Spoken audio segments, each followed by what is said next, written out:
Alright guys, this is your last one here, power to power. So basically what's happening here, we're going to raise an exponent to an exponent in this one here. If I can get my pen to work here.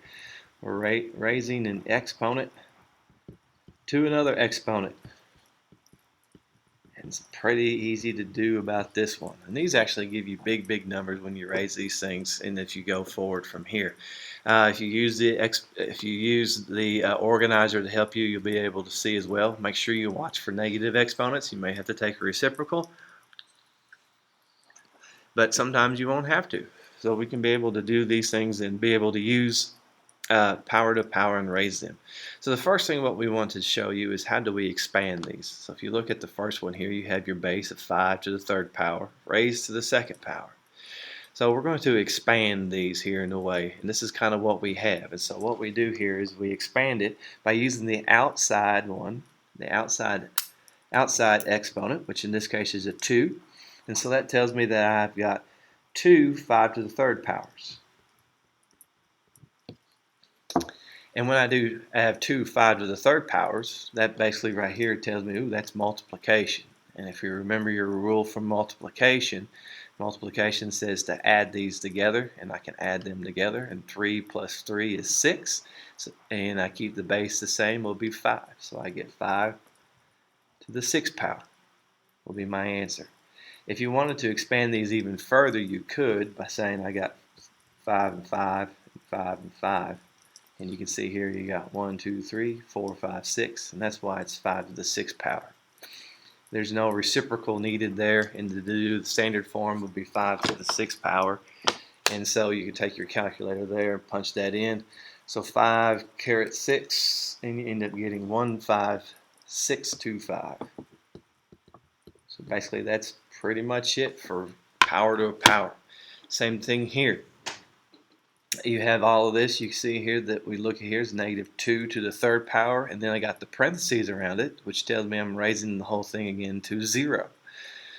So I got to think about it. Okay, well, how do I expand something 0 times? Well, I can't quite expand anything 0 times since it has a 0 exponent. It's going to make this 1. This is 1. My answer is 1 on that one.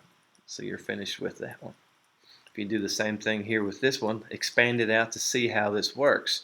So what happens here, I can expand it out. I got 4, and I have a y to the 4th power. I'm going to raise that 3 times. So if I expand it out, I got y to the 4th power 3 times.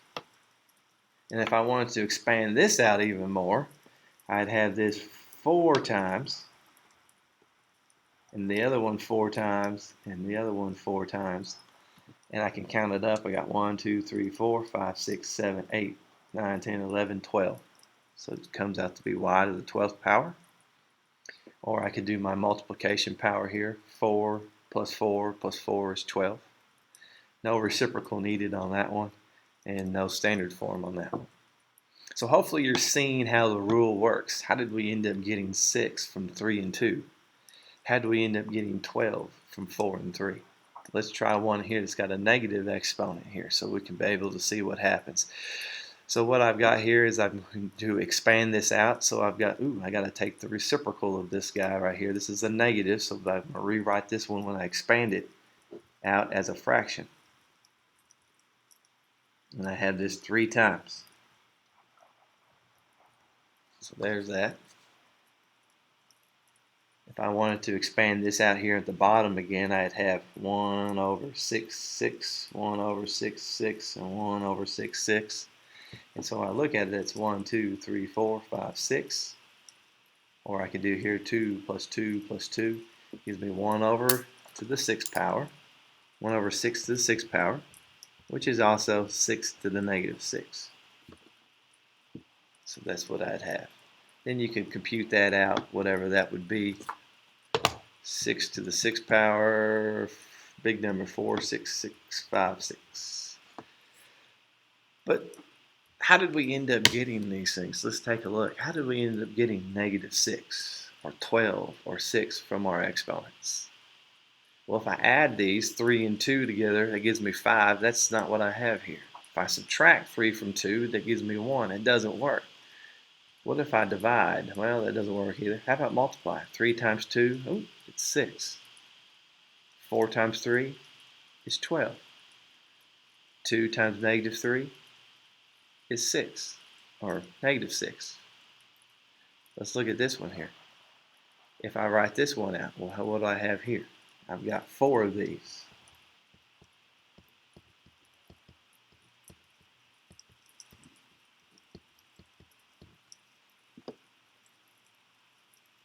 And then if I expand that out even further, I've got 3 plus 3 plus 3 plus 3, which gives me negative 12. Is negative 3 times 4 negative 12? Yep, it is. So my answer there is n to the negative 12th power. Or I could write it out as n to the 12th in this case. So pretty much what I'm doing here is if I'm raised to if an exponent is raised to another exponent, the rule here is to multiply. Keep the base the same. You can expand them out and see how it works just like that. If I expand this one out, this should give me n. 1 times 5 is 5. So I should get 10 to the 5th power here. Now if I expand it out, I got 10 of these, or 5 of these. And remember, this is all times, so if I use my product rule, it says to add these together. 1 plus 1 plus 1 plus 1 plus 1 gives me 5. So our rule here, as we do these things, as we look, is I find my base. I'm going to keep the same, so I'm keeping the base the same, which is the big number. And I'm going to multiply the exponents. So that's basically the rule, and you can see as you expand them out. So it needs to be able to expand them out if you need help to be able to solve these things. Now you've got 4 problems down here at the bottom that you can work out using your organizer and expanding these things out. If you've got a negative here, remember this is going to be written as with a fraction if you expand that one out. Just like we did, number 1 was just going to be just like how we expanded this one out right here. Okay, write it as a fraction and expand out how many 4 to the 2's you have. You can see what's going to happen. Or you may be able just to remember the rule. But remember, the rule for power to power is, hey, I'm going to multiply the exponents and my base stays the same. All right, thank you.